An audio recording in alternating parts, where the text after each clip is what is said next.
дронмен көреді демейме дейді. Немен көреді? Айнап шайшыңыз Қытай. Ішіп отырмын жаным, бәрі дәм болыпты. Ерлан, Айжан, ені қатындары қабыл болсын, сіздерге.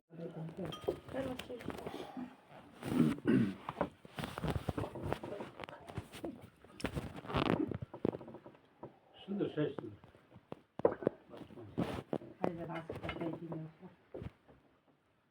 Al endi Bismillahirrahmanirrahim. Hurmatli jamoat, endi Alloh taolo niyatinizni qabul etsin. Endi mana bugungi kunda o'sha og'iz ocharda Qur'on xatimi o'qilib o'tir. Kichkina bir Qur'on xatimining adabi bor o'zini dasturxonga kichkina bir va'z aytsak, kichkina so'zbay biroz kichkina shartni o'rindasak inshaalloh. Endi hozirgi zamonda endi o'sha vaqtda meni Ramazan ayında o'tirmiz endi Allohning qal'ovimen. Ramazan ayının endi o'rtasida taqab qoldik endi. Bir necha kundan ayning jarchina biz yetamiz. Сөйтіп Ramazan ayını bitkende bilmey qalamiz қазір. Aytын kelgende bilmeymiz. Сонымен бұл уақыт деген тоқтамай зырылдап отыр екен ғой. Уақытпен осы адамның өмірде тоқтамай зырылдап кетіп отыр. Енді сондай қазір бір заман болып тұр ғой. Уақыттың да өзі берекесі қазір жоқтың қасына айланып бара жатыр. Өйткені міне таң аса кеш батады, кеш баса таң атады. Бізге енді көп адамға білінбесе де, бірақ негізі білініп жатыр да, уақыт деген зырылдап жатыр. Онымен шындап келгенде негізі адамның өмірі сонымен бірге тез өтіп жатыр екен да. Бірақ та осы қасиетті Рамазан айында енді Алла тағала осы мұсылмандарға мұсылманшылықтың жаңағы исламның 5 парызы бар ғой. Соның осы үшінші шарты осы Рамазан айында ораза ұстау. Яғни жалпы Алла тағаланың негізі бұл тікелей бұйрығы ғой. Құранда да келеді. Мен мұсылманмын деп енді өздеріне иман келтірген адамға бұл негізі мойындағы жыл сайын келетін бір 30 күндік қарыз екен. Әйел адамға да, ер адамға да. Себебі біріншіден енді мұсылманшылық діні жалпы негізі оразадан, немесе намаздан, қажылықтан басталмайды екен ғой. Ең бірінші осы мұсылманшылық иманнан басталады екен де. Адам жүрегінде иман орнықтырып, толықтырып, иман шарттарын бәрін түгендеп біліп, енді соны білсе, нұр үстіне нұр болады деп келеді. Өйткені бұның бәрін жіктеп алатын болсақ, ең бірінші осы иманның өзінің 7 парызы бар, жаңағы намаздың өз ішінде парыздары бар, оразаның жаңағы парыздары бар. Енді ол аса білуге қиындық туғызатын жағдай емес. Одан шамасы келген адам жылына бір рет мына зекетін беріп жатады. Шамасы келсе енді өмірінде бір рет Алланың үйіне қажылыққа барады. Үлкен қажылыққа бұл ислам дінінің негізгі үлкен 5 парызының бірі болып есептеледі.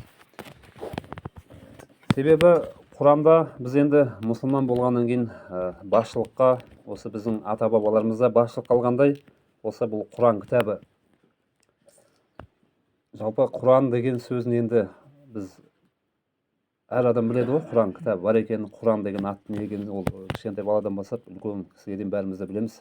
Бірақ Құран деген сөздің негізі мағынасын аударатын болсақ, ол оқу деген мағына екен, оқылатын нәрсе, оқылатын кітап деп және сондай мағына береді екен Құран. Оқу нені оқу? Ол Алланың сөздерін оқу. Яғни бұл жерде Құран мына қасиетті Рамазан айында сонау 500 жаңағы пайғамбарымыз саллаллаху алейхи вассалам 40 жасқа келген кезде Мұхаммед пайғамбарымызға Алланың игілігі мен сәлем болсын. Осы 40 жасында мына Меккеде Хира деген өңірде осы Құран кітабының алғашқы аяттары түскен. Ол жердегі аяттарда бірінші ораза ұста, намаз оқы, қажылыққа бар деген аяттар түспеген негізі алғашқы. Ең алғашқы аят бұл оқы, иқро бисми роббикаллази холақ дейді. Яғни оқы, жаратқан Раббының атымен бастап оқы деген аят түскен екен де негізі ең алғашқы. Сонда кейіннен әрбір оқиғаға байланысты Алладан пайғамбарымыздың осы Құран аяттары 23 жылда түсіп болған екен. Бұл яғни бір үлкен бір кітап болып түсе қойған жоқ. Бұл уахимен Жәбірейіл періште арқылы пайғамбарымызға жетіп отырды дейді. Енді сол Құранды ашып қарайтын болсақ, Зарият деген сүре бар. Зарият деген сүреде 56 аятта Аллах Тағала Бисмиллахир-рахманир-рахим «Ва ма холақтур джинна вал инса илля лиябудун» дейді. Мен адамзат пен жындарды деп, жындарды қосып тұрып айтады да Алла Тағала. Не үшін біз ойлаймыз онда жын шайтан не үшін құдай қосып отыр деп сөйтсек, аяттың жалғасында айтады: «Ва ма холақтур джинна вал инса илля лиябудун». Мен адамзатты және жындарды өзіме құлшылық ету үшін ғана жараттым дейді болды. Ғана деген сөз бар ғой, ғана құлшылық ету үшін ғана болды. Яғни өзімнің құлы болу үшін, құлда енді право болмайды ғой енді, мысалы бұрынғы заманда мына тарихқа қарайтын болсақ құл иеленушілер болған енді, мысалы құлдың ешқандай правосы жоқ. Сол сияқты алла тағала бізді өзінің құлы қылып жаратып қойған екен. Яғни өзіне құлшылық ету үшін жараттым дейді. Құлшылық дегеніміз енді осы аллаға сеніп, шынайы жүрекпен сеніп, иман келтіргеннен кейін 5 уақыт намазын оқып жатады адамдар.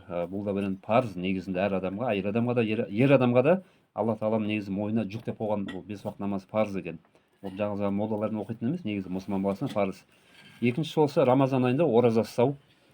Бұл да парыз, бұл да құлшылық. Яғни орыстар молитва дейміз, бір қазақша ғибадат деп айтамыз. Зекетіңізді, қажылығыңызда, тіпті жаңағыдай садақа беріп жасасаңыздар да, біреуге бір жақсылық нәрсе істесең, оның бәрі аллаға құлшылық. Біз енді мына садақа деген кезде бір ойлайды тек қана бір ақша деп, өз көп жерде қазір садақа жайлы айтуға да қорқып қалдық қазір, өйткені интернетте ойбай осы молдалар садақа деп осы неше түрлі айтып жатыр осы молдалар жайлы. Бірақ негізі садақа деген негізі дұрыс түсіну керек. Садақа деген сіз бір адамға тіпті жерден құлап қалған адамды көтеретін болсаң, соны садақа дейді. Садақа деген мағынасы ақша емес негізі. Аударатын болсаң, жақсылық екен, жақсы нәрсе. Біреудің сумкасын көтеріп жіберіңіз, біреуге көршіңізге көмектесіп жіберіңіз. Және де соны айта берсем көп та, соның бәрі негізі садақа болып есептеледі. Тіпті әйеліңе қарап, әйеліңе жақсылап қарым-қатынасы болып, тіпті әйеліңді еркелетіп аузына тамақ салсаң, соны өзі садақа дейді, жақсылық дейді Алланың алдында. Мысалы, бізде қазір енді айтып жатыр ғой, әйел адамдарды қазір кемсітіп жатыр, бұл мұсылман жоқ, олай емес. Әйел адамдарды наоборот ислам діні жоғары қояды. Жәннат аналардың табан аяғының астында деп келеді мысалы. Осыны көруге болады, бұл мұсылманшылық әйел адамның негізі дәрежесін өте жоғары көтереді. Бұл ешқашан кепіскен емес тарихта. Енді біреу білместікпен енді діннің атын жамылып бір қателік істегендер болмаса, енді былай негізі мұсылманшылықта тек қана жақсылыққа шақырады. Құранда алла тағаланың бұйрықтары сол. Аллаға соның ең біріншісі еш нәрсені аллаға серік келтірмей, бір аллаға құлшылық қылыңдар деп келеді. Екінші орында ата анаңа жақсылық жаса деп келеді. Жақын туыстарыңа жақсылық жаса деп бұйырады алла тағала. Әйеліңе, жан жолдасыңа, жақын көршіге, тіпті алыс тұратын көршіге де жақсылық жаса деп келеді алла тағала Құранда. Жолда қалып қалғандарға, жаңағы міскіндерге, мына жағдай төмен адамдардың бәріне алла тағала жақсылық жасауға бұйырады. Жалпы мұсылманшылық ислам дінін алатын болсақ, ешқандай жамандыққа шақыратын жері жоқ. Мына қазір тәңірші дегендерге шығып жатыр ғой, мына тиктокта күні кешкен осы мұсылманшылықпен жамандап жатады. Бұл жаңа мұсылманшылық, бұлар адам өлтіруге бұйырады деп айтып жатыр дейді. Өздерінше бір дәлелдерін келтіріп, енді ана қазір мынандай бұрынғы Алаш ордасының жаңағы бабаларымыздың сөзін қойып, мынау Құран деген бұл адастырады деп неше түрлі жаңа суреттерін қойып, ойларынан шығарып жаңағы неше жазатын болып тұр. Соны бірақ сеніп жатқандар да бар соған. Енді ол адам, егер адамда білім болмаса, оған не айтсаң соны сене береді. Сол үшін адамда кішкене Құрандағы аяттағыдай оқы дегеннен кішкене діни де білім алған жақсы өз үшін. Өйткені біз бұл өмірде енді қанша жерден енді Аллаға сенейік, Аллаға сенбейік, бірақ түбі қайтатын жағымыз сол жақ. Намаз оқиық, оқымайық, осы мешітке барайық, біреуміз молда болайық, болмайық, біреуміз ораза ұстайық, ораза ұстамайық, түбі қайтатын жеріміз Алланың алды. Ал адамның өмірі, қазақ айтады ғой, қамшының сабындай қысқа ғана деп. Адам өмір өте шығады. Бірақ ешқашан бұл өмірге біз қайтып келмейміз. Өмір бір-ақ рет беріледі дейді. Сол үшін бұл өмірдің мәнісін түсініп, бұл өмірді бағалап, бұл өмірдің ләззатын сезіну керек дейді, негізі Алланың берген өмірін. Онда осы өмірде тірі жүрген ата-анамызды қадірлеп, құрметті қылу керек. Туған туыстарымыздың қадірін біліп қалу керек біз. Жаңағыдай жалпы бұл өмірде жаңағы соның ең біріншісі Аллаға еш нәрсені серік келтірмей, ибадат қылып, жаңағы Алланың бұйрықтарын орындауға мұсылман адам жан тәнімен негізі тырысу керек. Бірақ өкінішке орай мына заманда қазір енді интернеттің дамыған заманы кішкене көп жерде қазір осы мұсылманшылық жайлы көп жерде өте көп айтылып жатыр да қазір. Жоқ нәрсені барғып, оның ішіне мына дінге тіл тигізу, молдаларға жарайды. Молдалар былайда қай заманда да молда ол жаман болған ғой негізі. Ол жақсы болмайды ешқашан. Бірақ Алланың дініне, пайғамбарға тіл тигізуден сақтану керек. Алла тағала Құранда айтады, Алла тағала адам баласына Алла жайлы білімсіз сөз сөйлеуге сендерге арам қылды дейді. Менің ойымша былай, ол менің ойымша деп негізі адам өз ойынан айта беруге болмайды екен негізі. Қанша жерден профессор болса да, оны көрдіңіз ондай адамдарды, қанша жерден доцент болса да ешқандай мына мұсылманшылыққа келгенде білімсіз. Бірақ қазір сондай заман болып тұр, әркім өз білгенше істеп жатқан заман болып тұр.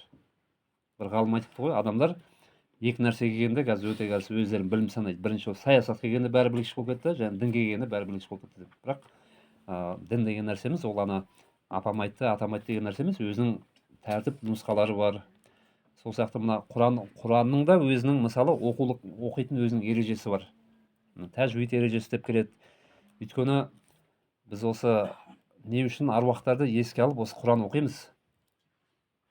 Егер адам қайтыс болып кетіп мүлдем жоқ болып кететін болса, онда біздің оқыған Құранымыздан не пайда? Осы дастархан жайып хатым түсіргенімізден не пайда? Сөйтсек адамның рухы өлмейді екен ғой. Тек қана Алладан келді, рух Аллаға қайтты деп келеді. Бірақ адамның Алла Тағала амал кітабын жазбаймын дейді, жаппаймын дейді амал кітабын. Амал кітабы дегеніміз мына Құранда келеді, Алла Тағала әр адамға екі иығына екі періште қойдым деп келеді. Ардақты жазушылар, кераман катибин деп келеді. Адамның оң жақтағы адамның жақсы амалдарын, жақсы сөздерін жазады деп келеді. Сол жақтағы періштесі адамның істеген жаман айтқан сөздерін бәрін жазып отырады бұл өмірде. Сонда негізі адамның өмірінің мәнісі Алла Тағала негізі өмірді босамасқа бермеген екен де адам баласына. Аллаға қайтқаннан кейін де адамның амал кітабы жабылмайды. Оққан Құранның сол аруақтың амал кітабына барып жазылады екен. Сол өзі аруақ риза, қазақ босқа айтпайды, өлі риза болмай тірі баймайды дейді. Жаңағы ол кісілер Құран бағыштасаңыз, дұға жасасаңыз, ол кісілердің аруағы риза болады екен да, сол жаңағы басына көлеңке аузына сусын болсын деп ырымдап жатады ғой. Десек, о дүниеде Алла Тағала кісілерге білдіріп қояды. Барзах әлемі деп келеді. Біз енді көбінесе адам өмірден өткенде алдынан жарылқасын деп айтып жатамыз ғой. Енді алдынан жарылқасын деген негізі ол ар жағында үлкен бір мағына бар екен де. Ол жай ғана бір көңіл айту емес. Алдынан жарылқасын деп не үшін айтады? Сөйтсек, біздің бабаларымыз бұны жақсы білген екен. Бұл қазақтың келе жатқан сөзі алдынан Алла жарылқасын деп. Адам өмірден өткеннен кейін, жерлеп болғаннан кейін, 40 адам кеткеннен кейін Аллах Тағала екі періштені жібереді дейді сол адам. Ол әрбір адам басына келеді деп келеді. Екі періште жібереді, ол қабір сынағы деп аталады. Нахил және Мүнкар дейді. Сұрақ періштесі. Сенің құдайың кім? Сенің пайғамбарың кім? Сен кітабың не? Сен дінің қандай? Деп осылай сұрақ қойып келген кезде, жаңағы сұрағына мұсылман адам дінім ислам болды, құдайым Алла, және Раббым Алла, пайғамбарым Мұхаммед, кітабым Құран, Аллаға ғана иман келтіргім десе, жаңағы екі періште жұмсарып Алладан бұйрық алады екен. Алдыңнан жарылқасын, саған Алла жаның жәннатта қылады деп. Сонда мына айтады, Құранда Ғайр-Лейжин деген кітаптың аты бар. Мына жәннатқа жаны кіретін адамдардың есімі жазылған кітап дейді. Соған мына адамның есімін жазыңдар деп келеді екен. Қайта тірілетін күнге дейін Алла Тағала жанын жәннатта рахаттанады дейді. Қайта тірілетін күнге дейін. Мына Құранда мынандай аяттар бар. Алла Тағала шексіз, ешбір күмәнсіз қабірдегілерді тірілтеді деген аяттар көп та, мысалы. Ол иманның жаңағы 7 шартының бірі өлгеннен кейін қайта тірілу дейді. Қиямет күні бар. Көп жерде айтатын болса, арабтың ертегісін айтып қоймады деп айтады, мысалы, өлгеннен кейін болды емес пе, кеттің емес пе деп. Жоқ, олай емес деп. Алла Тағала өзі жаратты, оғанда құдірет жетеді. Тек қана ертең есеп алу үшін деп келеді.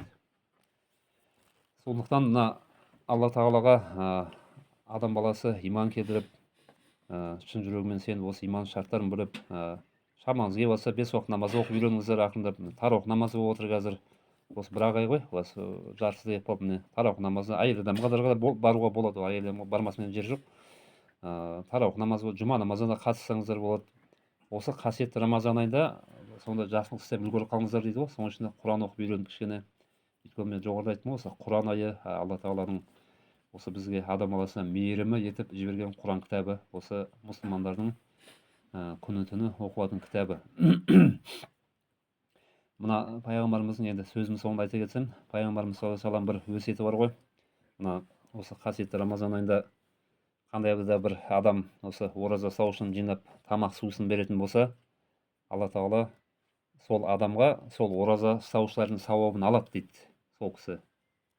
Және сол ораза ұстаған адамдардың сауабы ешбір кеммейді дейді. Немесе басқа бір немелерде келеді ғой. Қиямет күні Алла тағала одан да жақсы тағам, одан да жақсы сусын береді сол адамға. Алла тағала аузын сусындырады деп келеді. Бір өсиетінде де айтып жатады, сендер мұсылмандарға, сендер бір-бірлеріңе тамақ беруді үйреніңдер дейді. Бір-бірлеріңе тамақ беріңдер дейді. Және өзара сәлемді жалғастырыңдар дейді. Өзара сәлемді жалғастырыңдар. Және түнде адамдар ұйықтап жатқан кезде намаз оқыңдар дейді. Бұл тахаджуд намазы, таң намазы ма? Түнде адамдар ұйықтап жатқанда намаз оқыңдар, сонда аман есен Алла тағала сендер жәннатына кіргізеді дейді. Жәннатына кіргізеді дейді. Қазір ол жақта барып кім көріп келіпті дейді. Жәннат тозақ, ол қайда, ол әйтеуір бір шығарылған нәрсе, арабтың ертегісі дейді. Бірақ негізі ол жақта көріп келген адам бар екен негізі. Ол пайғамбарымыз айтты ғой, мен көріп келдім деді, ол жақта барып көріп келген. Пайғамбарымыз саллаллаху алейхи вассалам өз-өзімен көріп келген. Сол бір-ақ адам екен де. Жаңа солай қалай болатынын сипаттап бергенде. Бірақ енді ол әлбетте бәріміздің алдымызда, болашағымызда тосып тұрған нәрсе ол. Ертелі ме кеш па? Сондықтан Алла әр адамға негізі екі жол беріп қойған екен де. Қисық жол, тура жол. Бірақ дінде зорлық жоқ. Алла тағала ешкімді мәжбүрлемейді деп келеді. Қаласаңыз Алланың жолымен жүресіз, қаламасаңыз сол жолмен жүресіз. Бірақ мына өмірде есеп жоқ. Бірақ мен алдыма келгенде есебімді аламын дейді әр адамнан. Бірақ кейде мына өмірде де Алла тағала есебін алып қоятын уақыттар болады. Көбінесе мына дінге тіл тигізіп, дінді мазақ етіп, пайғамбарымызға тіл тигізуден неге сақтану керек екен да. Просто сондай адам көргенмін де өзіммен. Жанып кеткен көргенмін ондай адам, сөйтіп жүретін адамды. Айтсаң сенбейтін шығар, осы семейдің өзінде орамал таққандар көрсе, бір шайтанды көргенде ыңғайды аузынан бір енді қара жер хабар бермейді, мен таба алып отырған жоқпын жалпы болған жағдайда. Мұсылман адамдарды қатты жек көретін қазір таңершілер сияқты қазір. Ана кісі сөйтіп күндерін жетті да, мына стабилизаторға қалай жанып кеткенін мен ұқпадым. Жанып кетті ғой. Алла тағала мына өмірдегі адамға жазасын беріп қояды екен негізі. Өзінің дінімен алып барысқан адамға. Енді бізден жарайды, адам пендешілік болғаннан кейде біреумен ұрысып қаламыз. Ол пендешілік қой жарайды. Бірақ ең қиыны мына Алламен соғысқан адам Алланы ешқашан жеңе алмайды екен. Құранда айтады ғой, менімен қаншама соғысын, бірақ түбі мен жеңіске иемін, және мен пайғамбарларым біз ғана жеңіске иеміз болды. Бұл еврейлердің де пайғамбар емес, қазір Ибрахим деп отыр ғой, Авраам дейді. Ол Алла тағала осы мына Ибрахим пайғамбарда айтады, ол еврей де болған жоқ, ол христиан да болған жоқ дейді. Ол нағыз Аллаға бойұсынушы құл ғана болған еді дейді. Ол заманда еврей деген ұлт та жоқ. Ол кейін мына Исхақ деген ұрпағынан шыққан тараған ұлт қой. Бірақ еврейлер өздерінің соны атасы қысы келеді сол Ибрахимді. Бізде ол жаңағы Алланың жолына шақырған негізі үлкен ұлы пайғамбар болып есептелген. Енді Алла тағала сол үшін ниеттеріңіз қабыл етсін. Тыңдағандарыңызға рахмет, сауаптан жасын. Осы шаңырақ иелеріне Алла тағала осы жайған дастархандарын үнемі мол дастархан қылып осы жақсылыққа жайлы нәсіп етсін иншалла. Алла тағала үйлеріңіз үшін жанға сыртын малға толтырсын. Осы қасиетті Рамазан айында осындай амалдарыңызды Алла тағала қабыл етіп, саған оразаларыңыз қабыл етсін. Келесі Рамазан айына 4 қоламыз түгел аман есен жетейік бәрімізде. Барлықтарыңызға да жақсылық тілеймін, отбасыларыңыз аман болсын, оразаларыңыз қабыл болсын. Алла тағала сауаптан жасын. Бар ма